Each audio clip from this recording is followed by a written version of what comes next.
This week, you may have heard a number of stories involving the Federal Trade Commission, or FTC. It's a 110-year-old independent bipartisan government agency tasked with protecting consumers and ensuring a strong competitive marketplace.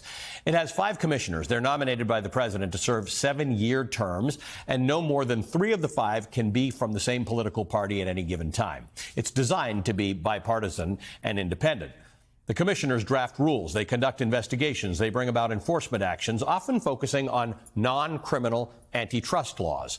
Under the leadership of Democrats and Republicans, the FTC has challenged major companies over the years, including Facebook, now known as Meta, fining it $5 billion for privacy violations on social media, Volkswagen for false emission claims made about its vehicles, and Amazon, accusing it of maintaining an illegal monopoly on e-commerce. In fact, in a separate ruling earlier this week, Amazon reached a massive $2.5 billion settlement with the FTC, resolving allegations that the e-commerce giant tricked customers into signing up for its Prime memberships and purposefully made it difficult to cancel. Amazon admitted no wrongdoing as part of that deal, and while the FTC settlement is historic, it's not the most important story involving the body this week. But to get some proper context, I need to rewind to March. That's when President Trump summarily fired the 2 Democratic commissioners, Alvaro Bedoya and Rebecca Kelly Slaughter. Both initially sued to reverse the firings, though Bedoya has since stepped down. The 3 Republican commissioners remain in place.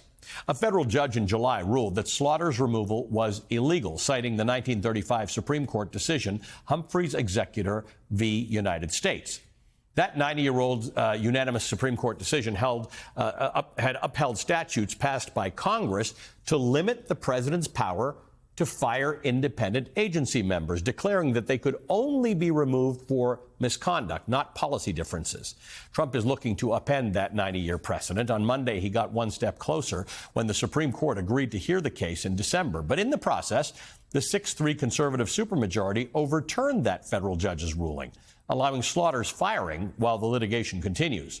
In her dissenting opinion, the liberal Justice Elena Kagan wrote of President Trump, he may now remove, so says the majority, though Congress said differently, any member he wishes for any reason or no reason at all. And he may thereby extinguish the agency's bipartisanship and independence. The FTC, along with the Department of Justice, reviews corporate mergers and acquisitions and launches investigations and lawsuits against companies.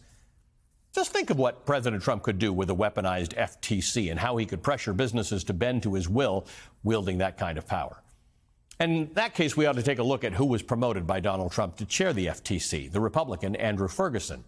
Now, look, Ferguson has said he wants to, quote, vigorously enforce antitrust laws, which is good.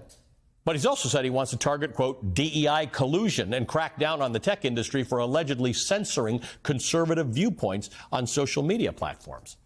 Former FTC Commissioner Bedoya, one of the 2 Democrats fired by Trump, spoke with MSNBC about some of the concerns at the FTC more broadly moving forward.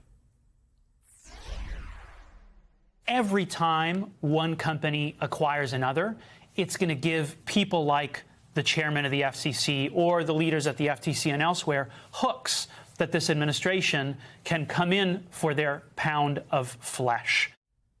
All right, after a quick break, Alvaro Bedoya himself will join me to talk more about the important work that the Federal Trade Commission does and what the dismantling of its independence and bipartisanship means for you. All right, joining me now, one of the 2 Democrats fired by Donald Trump off the Federal Trade Commission, former Commissioner Alvaro Bedoya. Former Commissioner Bedoya, that doesn't roll off the tongue as well. Thank you for joining me. It's all right. I think we've sort of set up the history of the story, and I think it's not unfamiliar to people as to why this happened the way it did. But what sometimes gets lost in this story is the FTC, like other agencies, does work that is in the background for most Americans, right? They don't think about it. They don't encounter it every day. But they do encounter the benefits of what a robust Federal Trade Commission would be doing. And I want to ask you about that. I want to ask you about why we want the FTC to work properly in an independent manner. Sure. And thank you for having me, Ali. Look, it's Sunday. A lot of people go to the grocery store Sunday afternoon, and they're getting hit with sky-high prices of eggs, sky-high prices of ground beef. And, about 6, 7, 8 months ago, the commission blocked what would have been the largest grocery store merger in history between Kroger and Albertsons. And we uncovered through testimony, evidence that corporate executives were at these companies increasing the price of milk and eggs above inflation. And so by jumping in to stop this merger, we not only kept prices from going higher, but also made sure that people's wages didn't go lower, because folks in organized labor at these companies said, hey, it's pretty hard to negotiate for higher wages when our supermarket and the one down the street are owned by the same company. And so, we do similar things with life-saving medicine against cancer and other terrible diseases. We make sure that there's competition that benefits people, keeps prices low, and keeps small businesses on a level playing field. You posted on X on the day of the FTC settlement with Amazon. You said, we have to ask ourselves, what pressure did the White House put on this FTC to enter into this settlement? What communications were there? This doesn't smell right. Tell me about this. So this was about the recent settlement with Amazon Prime that gave 3 corporate executives who the FTC had accused of being part of a scheme that basically took $1.5 billion from consumers. It gave them a parking ticket. And if I could zoom out for 1 second, Ali, let's think about the context of what's happening here. You have masked men tackling landscaping guys in the street and putting them in vans. You've got cleaning ladies whose papers aren't right, getting visits from men in bulletproof vests. And here you have 3 corporate executives, again, who the federal government has alleged to have taken $1.5 billion from the pockets of consumers, getting away with what amounts to a legal parking ticket, right? There is no Harvard Business School exception to law enforcement. And what we're seeing here is we're seeing corporate executives get off easy when regular people who may have made a mistake get the hammer brought down on them. And that's not justice, and it's not right. The other former Democratic commissioner on the FTC, Rebecca Slaughter, was on MSNBC. She was asked about the current FTC chair, Andrew Ferguson, and whether he would carry out Donald Trump's agenda. Listen to what she said. Well, look, I don't like to put words in other people's mouths, but I think the words of the current Republican chair speak for itself, which is every time he talks about the agency, he talks about the Trump-Vance FTC and the importance of effectuating President Trump's agenda. So I think he would very much identify himself. And that's So this is interesting because a lot of people they say they cast their ballots in the election based on the price of things, like the price of eggs, for instance. But it's not a political matter, right? Like we're not a dictatorship yet. We can't just say the price of eggs will go down. It is the FTC and agencies like that can figure out why does the price of eggs go up more than they should go up.